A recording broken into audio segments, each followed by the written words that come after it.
Hello everyone, my name is Alexander, I'm a mechanic. Today we continue working with overlock sewing machines.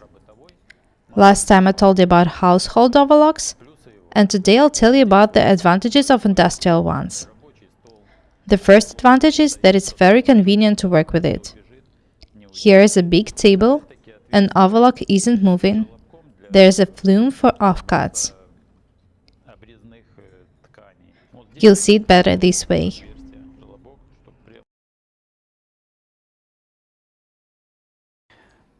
Let me show you how to clean and oil this machine. This is how it should be open. Clean it just like a household one. I've already showed you how to do it. Let me use this industrial overlock as an example to show you how to oil them. There's a sign in some industrial overlocks which points the details which need to be oiled. This cord is the same like in a household machine. Do not forget to oil a needle carrier.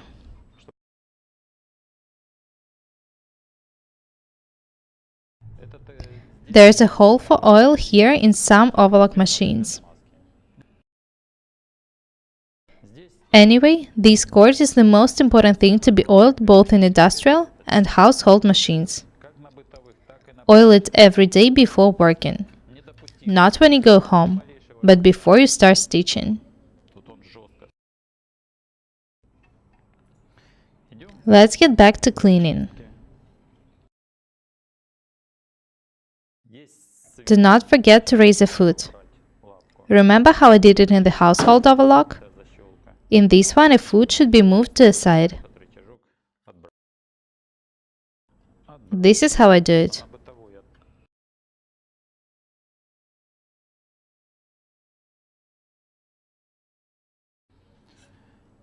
Next, I need to undo a needle plate.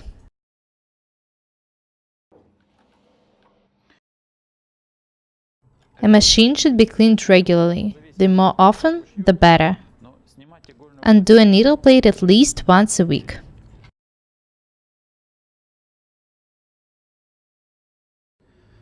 This machine is clean. Very nice.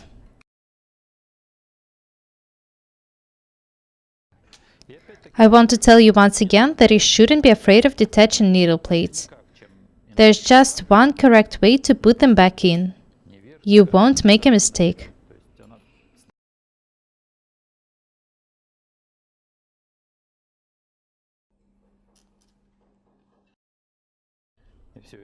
It doesn't take long to clean a machine, but it will operate much longer if you do it properly.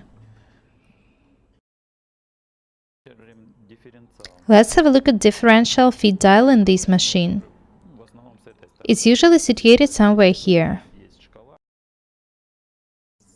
Do not confuse differential feed dial with a stitch length regulator.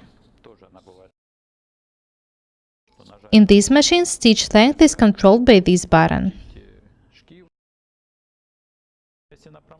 I recommended you to choose the option N in household machine, and I recommend option 2 in this one.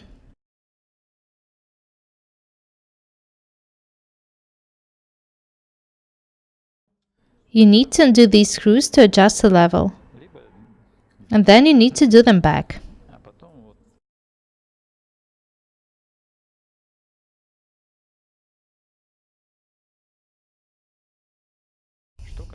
What else should I tell you?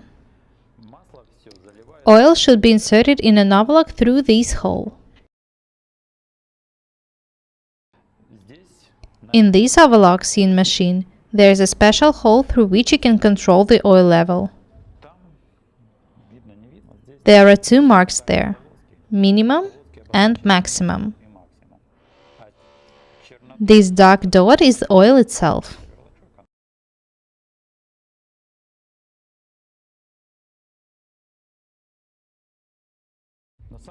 Oil level should be not less than minimum.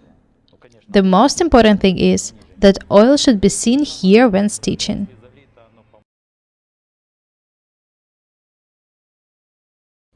Let me show it to you.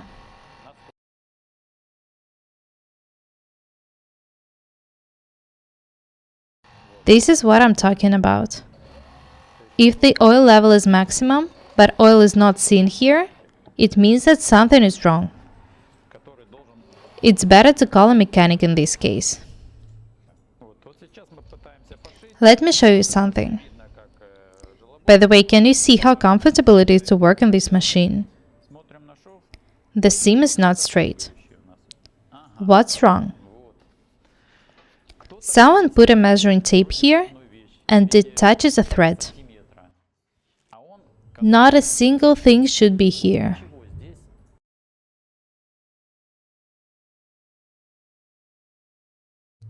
These threads should be straight.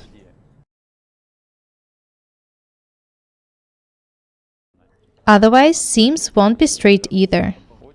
It's also very important for the bobbin, and these tend to be on the same vertical level.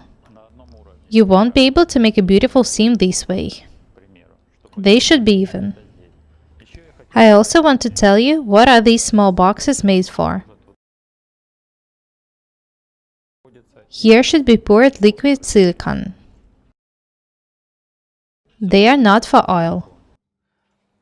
This one is for threads, and this one for needles. Needle should get in the lowest position. I strongly recommend adding some silicone here. It's better to do it. Here it's not necessary, especially if you sew just at home. The most important thing is that these boxes are not for oil. Now you know the advantages of both household and industrial overlock sewing machines. So I hope that it will be easier for you to make a choice. My name is Alexander. Subscribe to this channel. Goodbye.